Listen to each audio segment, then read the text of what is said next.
আসসালামু আলাইকুম ওরহমতুল্লাহ। আমরা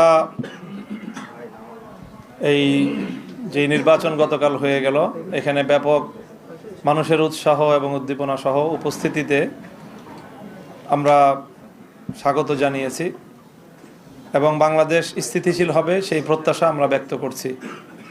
স্বাভাবিকভাবেই স্থিতিশীলতার জন্য যারা এই মুহূর্তে বিজয়ী ঘোষণা করা হয়েছে, যাদেরকে বাংলাদেশের স্থিতিশীলতা রক্ষা করা তাদের প্রধান দায়িত্ব, তারাই যদি দেশকে অস্থিতিশীলতার দিকে ঠেলে দেয় তাহলে দেশের জন্য সেটা হবে সবচেয়ে হতাশাজনক বিষয় এবং উদ্ভূত পরিস্থিতির জন্য সম্পূর্ণ দায় তাদেরকেই নিতে হবে।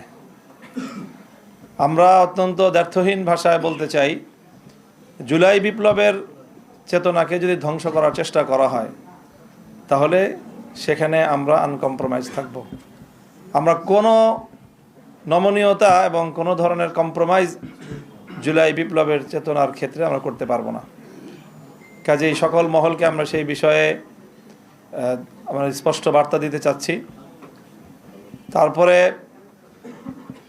ইলেকশনটার যে বিষয়ে আমরা আমাদের গতকাল থেকে আজকে বলে আসছি আমরা তো আমাদের ইতিবাচকভাবেই আমরা ব্যক্ত করতে চাচ্ছি প্রতিক্রিয়া, কিন্তু পরিষ্কার যে ইলেকশনটা তো একটা সময় পর্যন্ত অথবা ভোট গ্রহণ হওয়া পর্যন্ত মোটামুটি দৃশ্যমান রাখা হয়েছে, কোনো গণ্ডগোল যেন না হয়। কিন্তু ভোট গণনা শুরু হওয়ার পর থেকেই আমাদের কাছে একেবারেই দিবালোকের ন্যায় স্পষ্ট যে ভোট গ্রহণটা যেভাবে হয়েছে ভোট গণনাটা তার সম্পূর্ণ উল্টোভাবে হয়েছে এবং সেখানেই আগামীর বাংলাদেশের ভাগ্য এবং মানুষের জনরায়ের প্রতি চরমভাবে অশ্রদ্ধা প্রদর্শন করা হয়েছে, অসম্মান করা হয়েছে।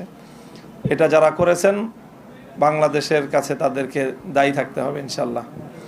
এবং ইতিহাস বারবার ফিরে আসে, বাংলাদেশের মানুষ তাদের এই ব্যালটের অধিকার অবশ্যই তারা উদ্ধার করে ছাড়বে ইনশাল্লাহ।